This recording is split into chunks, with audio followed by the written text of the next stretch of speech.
नमस्कार, स्वागत है आपका खबरबाजी के इस अड्डे पर। आप देख रहे हैं आज की टॉप 10 खबरें। आगे बढ़ने से पहले हमारे चैनल को सब्सक्राइब करते चलिए और वीडियो को लाइक कर दें।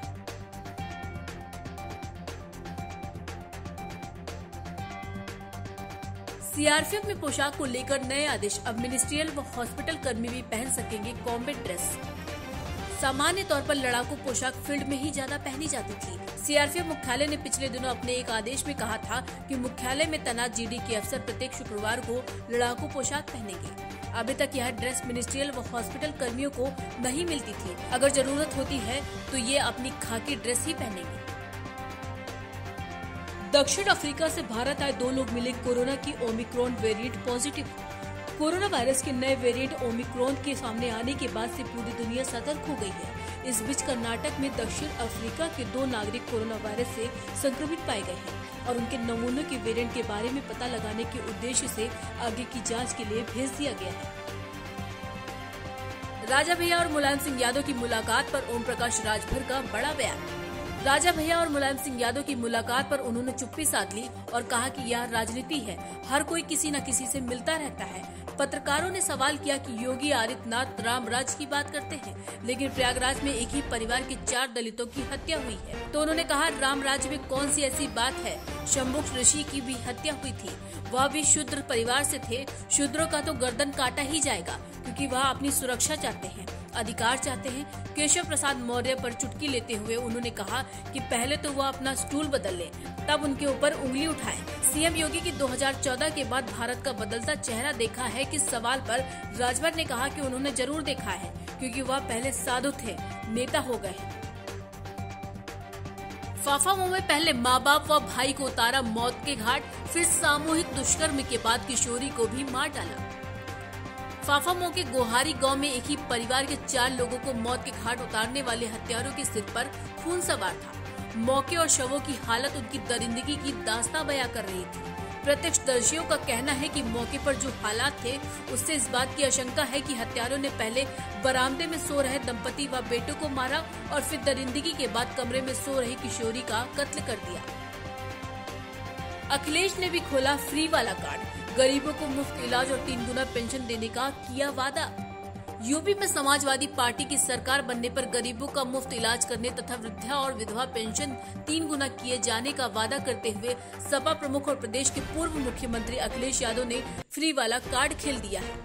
चुनावी वादों की घोषणा करते हुए अखिलेश यादव ने शनिवार को कहा कि जनता भाजपा का सफाया कर देगी। सपा प्रमुख ने शनिवार को हरदोई के संडीला में महाराज सलीह अर्कवंशी के 15वें मूर्ति स्थापना दिवस पर आयोजित समारोह को संबोधित करते हुए कहा कि समाजवादी पार्टी की सरकार बनने पर गरीबों, दलितों, पिछड़ों और किसानों के हक में कार्य होगा। अखिलेश ने कहा कि हम अभी कोई योजना नहीं बताएंगे, क्योंकि भाजपा के लोग उसकी नकल कर लेंगे। अखिलेश यादव बोले, अंग्रेजों ने जलियांवाले कांड में सामने से गोलियां चलाई थी, भाजपा ने पीछे से किसानों पर जीप चढ़वा दी। अखिलेश यादव ने हरदोई जिले के भरावन विकास खंड के ग्राम सागर गढ़ी के झाबर मैदान में सपा और सुबह सपा की संयुक्त जनसभा हुई। इस मौके पर समाजवादी पार्टी के सुप्रीमो अखिलेश यादव और ओपी राजभर मंच पर पहुंचे। संसद सत्र शुरू होने से पहले सरकार ने किसानों की कौन सी एक और मांग मान ली? केंद्रीय कृषि मंत्री नरेंद्र सिंह तोमर ने किसानों की कुछ मांगों को मानते हुए उन्हें वापस जाने की अपील की। मीडिया से बात करते हुए कृषि मंत्री ने कहा, किसान आंदोलन की शुरुआत कृषि कानूनों को वापस लेने की मांग को लेकर हुई थी, जिसे सरकार ने गुरु नानक देव के प्रकाश वर्ष के अवसर पर वापस लेने का ऐलान भी कर दिया।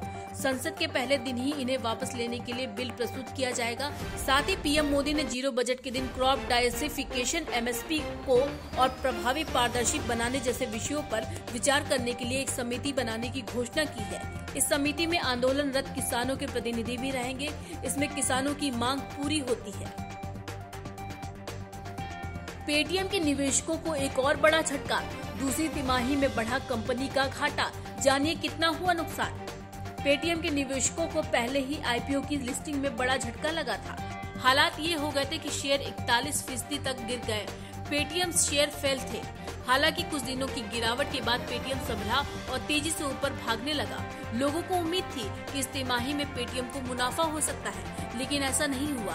पेटीएम की मूल कंपनी 197 कम्युनिकेशन का 30 दिसंबर 2021 को समाप्त दूसरी तिमाही में एकीकृत घाटा बढ़कर 473 करोड़ रुपए हो गया है। एलपीजी सिलेंडर की कीमत 300 रुपए तक हो सकती है कम, दिसंबर में दाम घट सकते हैं। एलपीजी की कीमतें काफी बढ़ गई हैं और अब कुछ जगहों पर यह 1000 रुपए के करीब पहुंच गई है। यहां आपके पास प्रति सिलेंडर 300 रुपए तक की बचत करने का मौका है। जो ग्राहक लाभ प्राप्त करना चाहते हैं वे एलपीजी सिलेंडर में सब्सिडी के लिए आवेदन कर सकते हैं और 300 रुपए तक बचा सकते हैं। यह देश भर के कई परिवारों के लिए एक बड़ी राहत के रूप में आता है।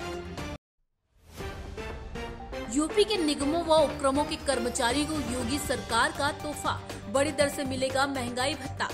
यूपी के निगमों व उपक्रमों के कर्मचारियों को योगी सरकार का तोहफा, बड़ी दर से मिलेगा महंगाई भत्ता। उत्तर प्रदेश के लाखों कर्मचारियों को योगी आदित्यनाथ सरकार ने बड़ी राहत दी है। राज्य कर्मचारियों के बाद सरकार ने अब सार्वजनिक उपक्रमों व निगमों के कर्मचारियों को 28% की बढ़ी दर से महंगाई भत्ता डीए देने का आदेश जारी कर दिया है। सार्वजनिक उद्यम विभाग ने इस बारे में गुरुवार को शासनादेश जारी कर दिया है। शासनादेश के अनुसार 1 जनवरी 2016 से पुनरीक्षित वेतन मैट्रिक्स पाने वाले अधिकारियों और कर्मचारियों को 1 जुलाई 2021 से मूल वेतन का 28% डीए दिया जाएगा। 1 जनवरी 2020 से 30 जून 2021 तक की अवधि में महंगाई भत्ते की दर मूल वेतन का 17% रहेगी।